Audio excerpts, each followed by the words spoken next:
اللہ سبحانہ تعالیٰ فرما رہے ہیں کہ جنات غرفاً تجری من تحتها الانہار خالدین فیہا نعم اجر العاملین، وہ بلند و بالا جنتیں، وہ محلات جن کے نیچے نہریں بہہ رہی ہیں، ان میں ہمیشہ رہیں گے، اور عمل کرنے والوں کے لیے بہت اچھا اجر ہے۔ کون سے عمل کرنے والوں کے لیے؟ دو اعمال کا تذکرہ یہاں جنتیوں کے اعمال کے حوالے سے کیا جا رہا ہے۔ وہ لوگ جنہوں نے صبر کیا، اور وہ لوگ جو اپنے رب پر بھروسہ کرتے ہیں۔ گویا جنت میں لے جانے والے عمل، دو عمل یہاں پر مذکور ہیں، صبر اور توکل۔ اور یاد رکھیے گا، توکل اور صبر کا آپس میں بہت گہرا جڑا ہوا تعلق ہے، بالکل ایسے جیسے آپ کہیں نا کہ چولی دامن کا تات ہے صبر اور توکل کا۔ توکل کون کر سکتا ہے؟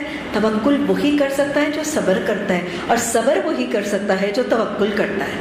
یاد رکھیے گا، اللہ پر جس کو بھروسہ ہو، جو اللہ کو حسبی اللہ لا الہ الا ہو، یہ یا جو حسبنا اللہ نعم المولا و نعم الوکیل، جس کو پتا ہو کہ مجھے اللہ کافی ہے، جس کو پتہ ہے کہ وہ مالک کے حضور میں نے اپنی دعا کر کے، اپنی حاجت روائی کر کے اس کو بتا دی، اس کو سونپ دیا اپنا مسئلہ، اور وہ میرے لیے کافی ہو جائے گا، صبر وہی کر سکتا ہے۔ اور جو صبر کر کے ثابت قدم رہتا ہے، توکل وہی کر سکتا ہے۔ تو گویا یہ دونوں آپس میں بہت زیادہ انٹریکیٹلی ریلیٹڈ ہیں۔ توکل کا مطلب کیا ہے؟ بھروسہ کرنا، اعتماد کرنا، اللہ کو اپنا وکیل، اپنا مددگار، اپنا معاون اور اپنا کارساز سمجھنا، یہی ہے توکل۔ توکل تو وہ ہے کہ جس کے اندر یہ توکل، جس کے رویوں، جس کے دل میں اللہ کا توکل پیدا ہو جائے، کہ روحانی سی کیفیت ہے اور اللہ کی روحانی عبادت ہے۔ اللہ سبحانہ تعالیٰ اس کو مومنوں کے لیے کتنا پسند کرتا ہے۔ اللہ فرماتا ہے نا کہ اللہ توکل کرنے والوں سے محبت کرتا ہے، اللہ توکل کرنے والوں سے محبت کرتا ہے، اور توکل کرنے والے اللہ کے محبوب بندوں کی صف میں شامل ہو جاتے ہیں۔ اب اللہ پر توکل اور بھروسہ کرنے کا مطلب کیا ہے؟ کیا یہ توکل ہے کہ انسان نہ کوشش کرے، نہ محنت کرے، نہ صحیح کرے اور نہ ایفرٹ کرے، بس ہاتھ پہ ہاتھ رکھ کے بیٹھا رہے اور کہے کہ بس میں نے اللہ سے مانگ رہی اور میں توکل کر رہا ہوں؟ ہاں، کیا ایسا ہے؟ نبی صلی اللہ علیہ وسلم کی حیات طیبہ کا ایک واقعہ بھی آتا ہے۔ ایک شخص تھا، اس کا اونٹ تھا، اور وہ اونٹ لے کر نبی صلی اللہ علیہ وسلم کے پاس آیا، اور اس نے عرض کیا کہ یا رسول اللہ صلی اللہ علیہ وسلم، میرا ایک اونٹ ہے، کیا میں اس کو باندھ کر اللہ پر توکل کروں یا اس کو کھلا چھوڑ کے اللہ پر توکل کروں؟ تو آپ صلی اللہ علیہ وسلم نے فرمایا، اللہ کے بندے، اس کو باندھ کے اللہ پر توکل کرو۔ تو گویا توکل کا طریقہ یہ ہرگز نہیں ہے کہ انسان نہ محنت کرے، نہ مشقت کرے، نہ ایفرٹ کرے، نہ صحیح کرے، اور بس صرف اللہ سے رزق حلال کی دعا کر کے ہاتھ بیٹھا رہے۔ رزق حلال حاصل کرنے کا طریقہ کیا ہے؟ کہ محنت کی جائے، کوشش کی جائے، خود پورا ایفرٹ صحیح، کیسے؟ اللہ کی حدود، اللہ کی قیود، حلال طریقے سے محنت، کوشش اور ایفرٹ کی جائے، اور پھر یہ سارا کچھ کرنے کے بعد پھر اللہ پر توکل کیا جائے کہ میں نے اپنی مقدور پر کوشش کر لی، اب اللہ اس کے بعد جو معاملہ کرے وہ میرے لیے بہتر ہے۔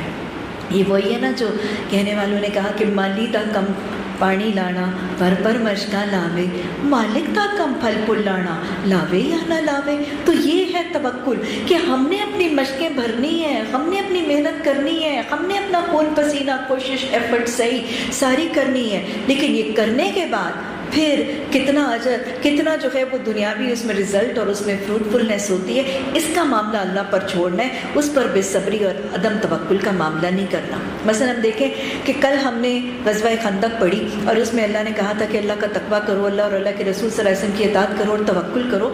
صحابہ کرام نے مدینہ کی حفاظت میں کیا کیا تھا؟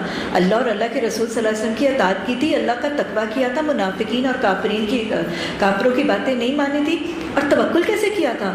بس یہ 4 کام کر کے بیٹھ گئے تھے مدینہ کی بستی میں؟ نہیں نا، کیا کیا تھا؟ کتنی محنت، کتنی مشقت، کیسے مشقتوں کے ساتھ بھوک پیاس کاٹ کے انہوں نے خندق کھودی تھی، اور خندق کھودنے کے بعد اللہ پر توکل کیا تھا۔ تو اپنی محنت اور مشقت کے خلاف بسا اوقات اگر یہ تصور آ جائے کہ دنیا میں کوشش اور محنت کرنا یا دنیا میں ایفرٹ یا صحیح کرنا عدم توکل ہے، تو یہ کس ایسا معاملہ نہیں ہے۔ بسا اوقات لوگ کہتے ہیں کہ کوئی بیمار ہو گیا تو کسی ڈاکٹر کے پاس جانا اللہ پر توکل کی کمی ہے۔ کیا اس کو اللہ شافی پر اس کو توکل نہیں ہے؟ اللہ شافی پر توکل کا مطلب یہ تو نہیں ہے کہ کسی طبیب کے پاس نہ جائیں، کوئی ڈائگنوسٹک ایڈز نہ یوز کی جائیں یا کوئی دوا استعمال نہ کی جائے۔ بیماری میں توکل کا طریقہ کیا ہے؟ بیماری میں توکل کا طریقہ یہ ہے طبیبوں کے پاس جائیں، بیماری کی تشخیص کی کوشش کریں، بیماری کے لیے دوا استعمال کریں، ساتھ ساتھ دعا کریں، اور یہ سارا کچھ کرنے کے بعد اللہ پر بھروسہ اور توکل کریں کہ اب وہ شافی شفا دیتا ہے یا نہیں، اور اگر نہیں دے رہا تو پھر ظاہر ہے اس میں حکمت ہے اور وہ کوئی نہ کوئی خیر لائے گی۔ یہ ہے توکل کا طریقہ۔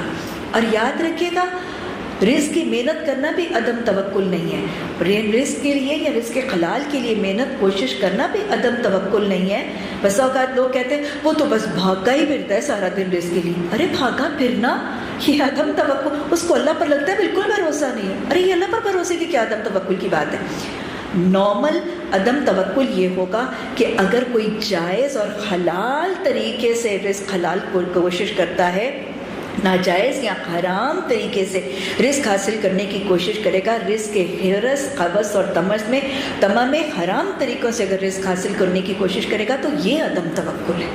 اس کو حلال طریقوں پر توکل نہیں ہے۔ اگر کوئی شخص حلال اور جائز طریقے سے رزق تلاش کرنے کی محنت کوشش کر رہا ہے تو یہ عدم توکل نہیں ہے۔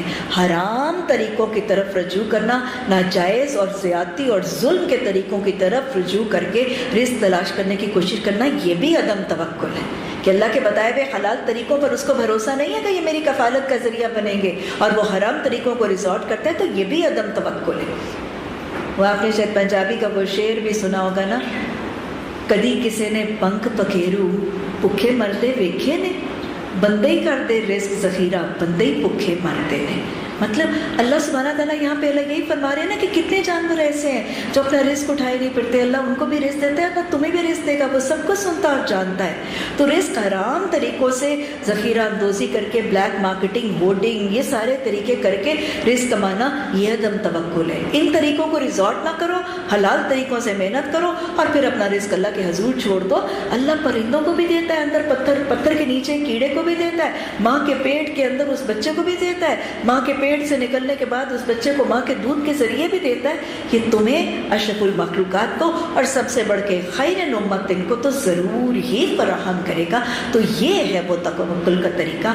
اللہ ہمیں توکل کرنے، جائز اور شرعی حدود کے اندر رہ کے رزق حلال کو تلاش کرنے اور پھر اللہ کے فیصلے پر راضی برضا رہنے کی توفیق عطا فرمائے۔